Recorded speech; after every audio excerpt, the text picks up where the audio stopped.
என்னுடைய நேசத்துக்கும் பாசத்துக்கும் உரிய என்னுடைய தம்பி, என்னுடைய உடன் பிறவாத தம்பி விஜய் அவர்களே, அதாவது நீங்கள்லாம் கேப்டன் கூப்பிட்றீங்க, நான் விஜயன் கூப்பிட்றேன். என் பிள்ளைய நான் இளைய தளபதின்னு கூப்பிட்றதில்லை. ஏன்னா அவர் என் பிள்ளை, இவர் என் தம்பி. ஸோ உடன்பிறப்புகளை தம்பின்னு கூப்பிட்றதுல ஒரு பாசம் இருக்கும், நெருக்கம் இருக்கும். ஆகவே அவரை எப்போவுமே நான் எங்கேயுமே அன்போடு அப்படி தான் அழைச்சி பழக்கம். இந்த சகாப்தம், அதாவது உங்கள் கேப்டன் அவர்கள் திரையுலகிலே ஒரு சகாப்தத்தை ஏற்படுத்தி சாதனைகளை புரிந்துவிட்டவர். அவருடைய மகன் என்று சரவண பாண்டியன், சண்முக பாண்டியன், அதாவது முருகன். முருகன் என்றாலே வெற்றி. அந்த சண்முக பாண்டியன் அவர்களை இன்று அறிமுகப்படுத்தி நண்பர் சுதீஷ் அவர்கள், அவரும் எனக்கு ஒரு தம்பி மாதிரி. அவர் பெரிய பெரிய வெற்றி படங்களை தயாரித்தவர். இன்றும் ஒரு வெற்றி படத்திற்கு அடிக்கல் நாட்டியிருக்கிறார். இதுவும் ஒரு பெரிய சகாப்தமாக அமைய வேண்டும் என்று எல்லாம் வர்ற இறைவனை நான் வேண்டிக் கொள்கிறேன். அதே நேரத்தில் ஒரு 2 நிமிடம் தம்பி சரவண பாண்டியன் அவர்களுக்கு, சண்முக, ரெண்டுமே முருகன் தான் சார், சண்முக பாண்டியன் அவர்களுக்கு சில வார்த்தைகள் சொல்ல ஆசைப்படுகிறேன். சினிமாவில் கால் எடுத்து வைக்கிற முதல் அடி இது. இன்று ஒரு புனிதமான ஒரு தொழில் அது. இதில் காலடிச்சு வைக்கிறீங்க. நீங்கள் நீண்ட நெடுகாலம் உங்கள் தந்தையுடைய சகாப்தத்தையே சரித்திரத்தையே முறியடிக்க வேண்டும் என்று நான் உங்களை கேட்டுக்கொள்கிறேன். ஏன்னா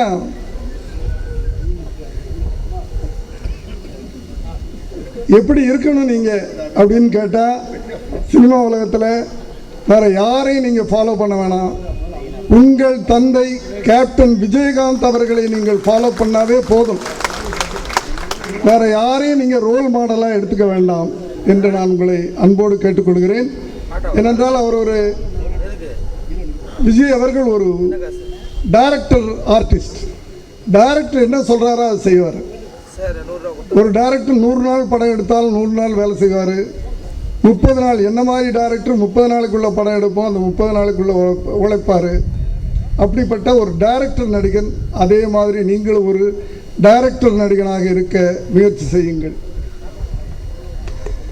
அடுத்து பங்க்சுவாலிட்டி, நேரம் தவறாமை என்பது இந்த அளவுக்கு நான் உயர்ந்ததற்கும் இந்த அளவுக்கு உங்கள் கேப்டன் உயர்ந்ததற்கும் அதுதான் காரணம். நேரம் தவறாமை. அதாவது ஷூட்டிங்கில் நானும் அவரும் சேர்ந்து 17 படம் பண்ணியிருக்கோன்னு நினைக்கிறேன். உண்மைதான். அந்த 17 படங்கள்லையும் எனக்கு முன்னாடி போய் உட்காந்துருவார். நானும் அவருக்கு முன்னாடி போகணுன்னு நினைப்பேன், அவர் எனக்கு முன்னாடி போயிடுவார். அப்படிப்பட்ட நேரம் தவறாமை, அதை கடைப்பிடிங்க. அடுத்தது உழைப்பு சார்.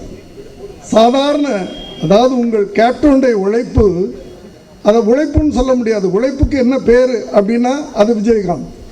ஆக்சுவலாக இந்த படத்தினுடைய டைரக்டராக இருக்க வேண்டிய ஒரு நிலைமை எனக்கு வந்துச்சு. அதை அது சூழ்நிலை காரணமாக நான் வேறு ஒரு படத்துக்கு முடிக்க வேண்டிய சூழ்நிலை இருக்குது. அதனால் அப்புறம் கொஞ்சம் லேட் ஆகும்னு சொன்னதுனால என்னுடைய வாய்ப்பை தட்டி பறித்த அந்த இயக்குனருக்கு என்னுடைய வாழ்த்துக்கள். ஆனால் ஒரு சந்தோஷம், என்னுடைய உதவியாளர் நவீன் தான் அந்த படத்தினுடைய கதை, அவருக்கு என்னுடைய வாழ்த்துக்கள். நாயகன் மிகப்பெரிய வெற்றி அடைய வேண்டும், வாழ்க்கையில் மட்டுமல்ல சினிமாவிலும் மிகப்பெரிய வெற்றி அடைய வேண்டும். விஜயகாந்த் சார் டைரக்டர் எஸ்ஏசி போல் சந்தோஷப்படணும்.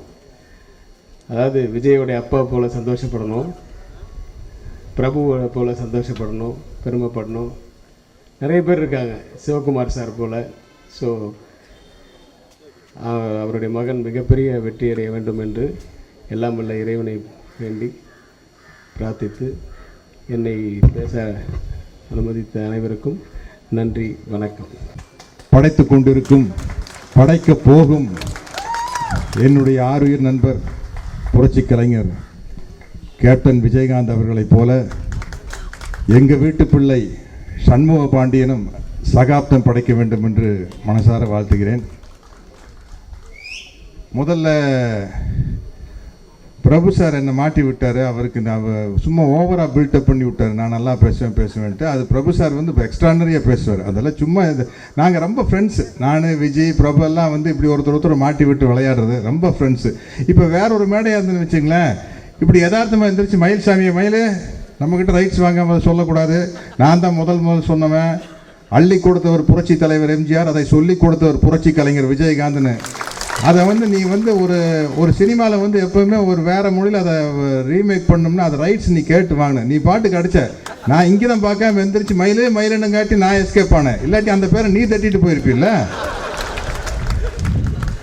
இருந்தாலும் மயிலை மன்னிச்சிடுவேன். ஏன்னா வந்து அவர் என்ன மாதிரி அவரும் புரட்சி தலைவர் எம்ஜிஆருடைய படுதீவிரமான ரசிகன் மயில்சாமி. அதனால் வந்து அதுக்கு மயிலுக்கு ஒரு மன்னிப்பு உண்டு.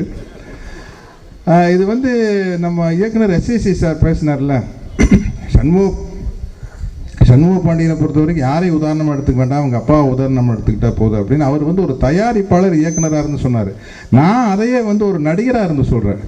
ஏன்னா ஒரு நடிகனுக்கு வந்து 2 விஷயம் முக்கியம். அதாவது ஆக்டிங்னு நடிப்புன்னு வந்ததுக்கப்புறம் எதையுமே தெரியாது முடியாதுன்னு சொல்லக்கூடாது. இப்போ எங்களுக்கெல்லாம் அந்த ஒரு வேகத்தை கொடுத்ததை வந்து நண்பர் விஜயகாந்த் அவர்கள் தான். என்ன சிக்கல்னா, இந்த சமகால போட்டியாளர்கள் இருக்குல்ல, ஒருத்தர் ஒன்று பண்ணுனா வந்து மற்ற நடிகர்கள் அதில் நிர்பந்திக்கப்பட்டுருவாங்க. இப்போ நான் வந்து நானும் விஜயும் ரொம்ப கஷ்டப்பட்டு கம்பெனியாக ஏறி முன்னுக்கு வந்தவங்க தான். ஆனால் என்னென்னா, நான் டக்குன்னு தகுடுங்கண்ணே தகுடு அப்படின்னு ஃபேமஸ் ஆகிட்டேன். அதில் எனக்கு என்ன ஆகி போச்சுன்னா, சரி என்ன 2 வார்த்தை தகுடுனால கைதட்டுறாங்க, நம்ம ஏன் கஷ்டப்பட்டு ஃபைட் பண்ணோம், டான்ஸ் ஆடணும் அப்படிங்கிற மாதிரி நினைப்பில் இருந்தப்போ வேறு வழி இல்லாமல் நான் ஹீரோ ஆகிட்டேன். நான் ஹீரோ போது அன்னைக்கு பெரிய லெவலில் இருக்கார் புரட்சி கலைஞர் விஜயகாந்த் அவர்கள். அப்போ என்னென்னா, அவர் எல்லா விஷயத்தையும் பண்ணும்போது ப்ரொடியூசர், டைரக்டர் எங்ககிட்ட குத்தி காட்டுவாங்க. நான் கொஞ்சம் ஃபைட் பண்ணுறதுக்கெல்லாம் சோம்பேறித்தனம் பண்ணுவேன். அவர் சொல்லுவார், சார் அவர் பாருங்கள் சார், செவுத்து மேலே அடித்து இப்படி வந்து அடிக்கிறார் சார், அந்த மாதிரிலாம் ஃபைட் பண்ணால் தான் சார் பிஎன்சியோடு அப்படின்னா வேறு வழியில் நம்மளும் அப்படி ஃபைட் பண்ண வேண்டிய ஒரு சூழ்நிலை வந்துடுது. சரி, இவர் மாதிரியே நம்மளும் ஏறி கஷ்டப்பட்டு உரைச்சி அந்தளவுக்கு வராது. வந்தால் ஜனவரி 1ங்கிற ஒரு படத்தில் வந்து ஒரு டேபிள், அதில் வந்து ஒரு 1000 மெழுகுவர்த்தி எரிஞ்சிட்டு இருக்குது. அந்த மெழுகுவர்த்தி மேலே ஒரிஜினலாக டூப் இல்லாமல் சம்மர் சால்ட் அடித்து அந்த டேபிள் உடைக்கிறார். இதே சூப்பராக இந்த மாஸ்டர் எங்கிட்ட வந்து பார்த்தீங்களா, அவர் விஜயகாந்த் சார், நான் சொன்னேன் ஏதோ இப்படி ஒரு அப்படி ஒரு கிக் பண்ணுங்க, இப்படி ஒரு கிக் பண்ணுங்கன்னு பண்ண, இதெல்லாம் நம்மளால் பண்ணிகிட்டு இருக்க முடியாது, விட்டுருங்க மாஸ்டர் அப்படின்னு. அதாவது நடிகர்களே பார்த்து பயப்படுற அளவுக்கு ஒரு கடுமையான உழைப்பாளி ஒரு நடிகன்னா அது புரட்சி கலைஞர் விஜயகாந்த் தான். அதே மாதிரி நான் நாளை உணர்ந்த நாள்னு ஒரு படம், சந்திரசேகர் சார் சொன்னார், எல்லாம் ஒரே ரூமில் தான் படுத்துக்குவாங்க அவர். அதே மாதிரி தான் நாங்களும், ஹீரோ அவர், நான் வில்லன். அந்த படத்தில் ஹீரோக்குன்னு தனியாக ரூம் கொடுத்துருப்பாங்க. ஆனால் எல்லாம் ஒரே ரூமில் தான் படுத்து பெறலுவோம். எல்லாருக்கும் தனித்தனி கார் இருந்தாலும் ஒரே காரில் ஏறிட்டு தான் போவோம். அதெல்லாம் வந்து அவ்வளோ ஒரு ஜாலியான காலகட்டம். காப்தம் மாதிரி இது ரொம்ப முக்கியமான ஒரு நாள். சமூக பணியன் தம்பி வரப்போகிறாரு. நான் சின்ன வயசு நாங்கள்லாம் ஒன்றா ப்ரிவியூ தேட்டரில் படம் பார்த்து தான் ஞாபகம் இருக்குது. மேனா தேட்டரில் நாங்கள் வந்து எல்லா ப்ரிவியூ ஷோ போகும்போது நான், சிவி, எல்லாரும் சின்ன பசங்க 2 பேர் பிரதர்ஸும் வருவாங்க. நல்லா ஞாபகம் இருக்குது. இன்றைக்கி வந்து கெரியர் ஆரம்பிக்க போகுது. இந்த கெரியர் மிகப்பெரிய கெரியராக இருக்கணும், அப்பாவை தாண்டுற கெரியராக இருக்கணும்னு நான் ஆண்டவனை வேண்டிக்கிறேன். அதே மாதிரி நான் ஃபைட்டு சொன்னேன். நான் ஒவ்வொரு ஃபைட் சீன் எடுக்கும்போதும் நான் ஃபைட்டர்ஸ்லேருந்து மாஸ்டர் எல்லாரும் சொல்லுவாங்க, விஜயகாந்த் சார் மாதிரி பண்ணவே முடியாது, எல்லாமே ரியலாக பண்ணுவாருன்னு. அவ்வளோ ரிஸ்க் எடுத்து பண்ணுவார். ரித்ராஜ் மாமா சொல்கிற மாதிரி நீங்கள் அவ்வளோ ரிஸ்க்கெல்லாம் எடுத்து பண்ண வேணாம், சேஃபாக பண்ணுங்கள். பட் பெரிய ஹீரோவாக, பெரிய ஆக்ஷன் ஹீரோவாக வரணும்னு நான் ஆண்டவனை வேண்டிக்கிறேன். நன்றி, வணக்கம், தேங்க்யூ. கூடிய சண்முக பாண்டியன் என்ற ஒரு மிகப்பெரிய ஹீரோவை உருவாக்கக்கூடிய ஒரு தளமாக, ஒரு மீட்டிங்காக இந்த முதல் மேடை அமைஞ்சிருக்கு. இதில் வந்து அவர் வந்து மிக சிறந்த ஒரு நடிகராக வளம் வரணும் அப்படின்னு மனப்பூர்வமாக நான் வந்து வேண்டிக்கிறேன். அதே நேரத்தில் வந்து கேப்டனை பற்றி சில விஷயங்கள், அதாவது நாங்கள் வந்து பாட்ரு தோட்டத்தில் களிமண்புரம் ஸ்ட்ரீட்டில் கிரிபோன்னு ஒரு லாட்ஜில் ரூம் பாயாக வேலை செஞ்சுருந்த காலத்தில் எங்கள் அண்ணன் ஒருத்தர், என் ஊருக்காரர், என் சொந்தக்காரர், எங்கள் அண்ணன் சுப்பையான்னு ஒருத்தர் அன்றைக்கி கேப்டனுக்கு வந்து அசிஸ்டண்ட்டாக இருந்தார். அப்போ வந்து நம்ம ரோஹிணி தேட்டருக்கு ரோஹிணி ஹோட்டல் டீனரில் ரோஹிணி ஹோட்டலுக்கு பின்னாடி இவங்களுடைய ஆஃபீஸ் இருக்கும். ஞாயிற்றுக்கிழமை ஆனாக பிரியாணி போடுவாங்க. அந்த ஞாயிற்றுக்கிழமை பிரியாணி வந்து யார் வந்தாலும் போனாலும் அவங்க வந்து வயிறார சாப்பிட்டுட்டு போகலாம்.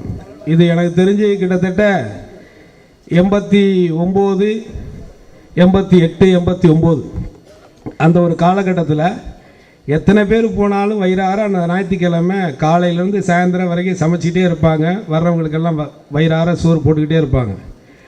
அந்த மாதிரி லைனில் நின்று சாப்பிட்டதில்ல. கருணாசாகிய நானும் ஒரு ஆள் அப்படிங்கிறத இந்த நேரத்தில் நான் சொல்லிக்கிறேன். அதை நான் ரொம்ப பெருமையாகவும் நினைக்கிறேன். ஏன்னா நம்ம என்ன விதைக்கிறோமோ அதை தான் அறுவடை செய்ய முடியும். அன்னைக்கு பிரியாணிங்கிறதெல்லாம் எங்களை மாதிரி ஒரு அடிமட்டத்தில் இருக்கக்கூடிய ஆட்களுக்கு அன்றைக்கி ஒரு கம்பெனிகளில் ஒரு 4 ரூபாய் தினக்கூலியாக வேலை செய்கிற ஒருத்தனுக்கு வந்து பெரிய பொருளாக இருந்தது. அதுவும் பசியில் இருக்கக்கூடிய நேரங்களில் இப்படி ஒரு சாப்பாடு. அந்த மாதிரியான ஒரு நல்ல எண்ணம் உள்ள ஒருத்தர், அவரை பற்றி நம்ம நிறையா பேசிகிட்டே இருக்கலாம். அதை தாண்டி வந்து இதே 100 அடி ரோடு, இன்றைக்கி நீங்கள் பார்க்குற இந்த 100 அடி ரோடு, அதில் வந்து இன்றைக்கி இருக்கக்கூடிய நம்ம கட்சியினுடைய தலைமை அலுவலகம் இதெல்லாம் பார்க்குறோம். அந்த ரோட்டில் எனக்கு தெரிஞ்சு உயரமாக ஒரு பில்டிங் கட்டினது அந்த ராதா பார்க்கின் பக்கத்தில் ராவுத்தர் ஃபிலிம்ஸ்னு இருக்கிற அந்த பில்டிங் தான். அந்த பில்டிங் கட்டும் பொழுது அந்த இடத்துக்கு அன்றைக்கி கேப்டன் மைண்டில் வச்சுருக்காங்களா என்னென்னு எனக்கு தெரியாது. ஆனால் ஷூட்டிங்லேருந்து அந்த ட்ரெஸ்ஸோட ஃபுல் மேக்கப்போட அந்த ரிப்பனை கட் பண்ணுக்கு வரும் பொழுது நானும் கூட இருந்தேன். கூட இருக்கும் பொழுது அப்படியே உள்ளே வந்து பார்த்துட்டு அந்த பில்டிங்கெலாம் அப்படி பார்த்துட்டு, ஏன்னா அந்த ஏரியாவில் அதான் ஃபஸ்ட்டு உயரமான பில்டிங், இதில் நமக்கு எவ்வளோ தேரும் அப்படின்னு பக்கத்தில் இருந்த உதவியாளர் ஒரு மேக்கப் மேன் இப்போவும் இருப்பார், அவருக்கு தெரியும். அந்த நேரத்தில் அவங்க என்ன பதில் சொன்னாங்கன்னு எனக்கு தெரியாது. ஆனால் கேப்டனுடைய முகம் மட்டும் சின்னதாக சுருங்குச்சு. ஆனால் எவ்வளோ இழப்புகளை கூட இருந்தவங்க செய்த இழப்புகள், துரோகங்கள், நம்பிக்கை துரோகங்கள், ஏமாற்றங்கள், இது எல்லாத்தையும் இந்த சினிமாவில் சந்தித்து அவருக்கு வந்த அத்தனை தடைகளையும் உடைத்து எறிந்து மீண்டும் மீண்டும் உயர்ந்துக்கிட்டே இருக்கக்கூடிய ஒரு எளிமையான ஒரு யதார்த்தமான ஒரு மனிதர் அண்ணன் கேப்டன் விஜயகாந்த் அவர்கள் அப்படிங்கிறதையும் சொல்லிக்கிட்டு, அதே நேரத்தில் இந்த 13 ஆண்டு காலமாக இந்த தமிழ் சினிமாவில் இருக்கக்கூடிய எல்லா பெரிய ஹீரோக்கள் கூடவும் நான் வேலை செஞ்சிட்டேன். அதனால் ஒவ்வொருத்தரை பற்றின நல்ல விஷயங்களும் எனக்கு தெரியும், கெட்ட விஷயங்களும் எனக்கு தெரியும். நல்ல விஷயங்களை மட்டும்தான் சொல்லணும், அதுதான் மரபு. அந்த ரீதியில் பார்த்தீங்கன்னாக்க இன்றைக்கி தமிழ் சினிமாவில் இருக்கக்கூடிய எல்லா கதாநாயகர்களும் நம்பர் 1 இடத்துக்கு வரணும், நம்பர் 1 வரணும்னு ஆசைப்பட்டுட்டு இருக்கிற ஒர்க் பண்ணிகிட்டு இருக்கக்கூடிய எல்லாருமே தன் மீது வச்சிருக்கிற நம்பிக்கையை விட மற்றவங்க மேலே அதிகமாக நம்பிக்கை வச்ச கதாநாயகர்களை தான் நான் நிறையா பார்த்துருக்கிறேன். தான் நான் ஆர்கே செல்வமணி போன்றவரெல்லாம் போயிட்டு இப்போ தான் வந்துட்டுருக்கோம். நேற்றே கேப்டன்ட்டு சொல்லிட்டேன், சார் நாளைக்கு காலையில் கொஞ்சம் லேட்டாக வருவோம், தப்பாக நினச்சிக்காதீங்கன்ட்டு. இது வந்து கேப்டன் எப்போவுமே ரொம்ப எளிமையாக இருப்பார். ஆனால் அவருடைய வெற்றிகள் பார்த்திங்கன்னா ரொம்ப பிரம்மாண்டமாக பிரமிப்பாக இருக்கும். அதை மாதிரி இப்போ அவருடைய பட பூஜை கூட ரொம்ப எளிமையாக சிம்பிளாக வந்து இந்த வீட்டு வாசல்லையே பண்ணுறாருன்னு நினச்சேன், வீட்டிலே பண்ணுறாருன்னு நினச்சேன். அப்போ நான் என்ன நினச்சேன்னா ஒரு 10-15 பேர் தான் கூப்பிட்டு பார்ப்பலுக்கு 10-15 பேர் தான் வருவாங்கன்னு நினச்சேன். ஆனால் இங்கே பார்த்தா இதுவே ஒரு சின்ன மாநாடு மாதிரி தான் இருக்குது இன்றைக்கி, அவ்வளோ பெரிய கூட்டம்.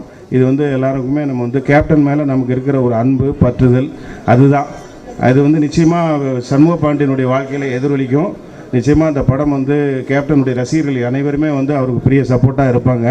மிகப்பெரிய ஒரு ஓப்பனிங் கிடைக்கும் இந்த படத்துக்கு. அவரும் வந்து மிகப்பெரிய ஒரு நடிகராக வந்து அவற்றிருந்து அவரை மாதிரி பல வெற்றிகள் நீங்கள் சம்பாதிக்கலாம், மிகப்பெரிய நடிகராக வரலாம். ஆனால் அவர்கிட்ட வந்து பல நல்ல குணங்கள் இருக்குது, அதை தயவுசெய்து கற்றுக்குங்க. அப்பாக்கிட்ட இருந்து நீங்கள் எதை கற்றுக்குறீங்களோ இல்லையோ, ஒரு மனிதனாக வாழ்வது எப்படி, எந்த உயர்ந்த நிலைமைக்கு போனாலும் சரி, ஒரு சாதாரண நபர்கிட்ட கூட ரொம்ப அன்பு செலுத்தக்கூடிய, அவங்கள தன்னுக்கு சரிக்கு சமமாக ஈக்குவலாக பழகக்கூடிய அந்த தன்மையை நீங்கள் உங்கள் அப்பாக்கிட்ட இருந்து கற்றுக்குங்க. நிச்சயமாக நீங்கள் வாழ்க்கையில் மிக உயர்ந்த இடத்துக்கு போகலாம். நீங்கள் வந்து வேறு எதுவுமே கற்றுக்க வேண்டாம். ஸோ அவருக்கு என்னுடைய வாழ்த்துக்கள் சொல்கிறேன். தயாரிப்பாளராகவும் சுதீர் சாருக்கும் சொல்கிறேன், இந்த படம் மிகப்பெரிய வெற்றி பெறும். நீங்கள் வல்லரசு, நீங்கள் எடுத்த கேப்டன் சினி கிரியேஷன்ஸில் எடுத்த முதல் படமே வல்லரசு மிகப்பெரிய ஒரு வெற்றி படமாக அமைந்தது. இந்த படமும் நிச்சயமாக மிகப்பெரிய ஒரு வெற்றி படமாக அமையும். இந்த மாபெரும் வெற்றி படத்துக்கு வாழ்த்துக்கள் சொல்லி விடைபெறுகிறேன். நன்றி, வணக்கம்.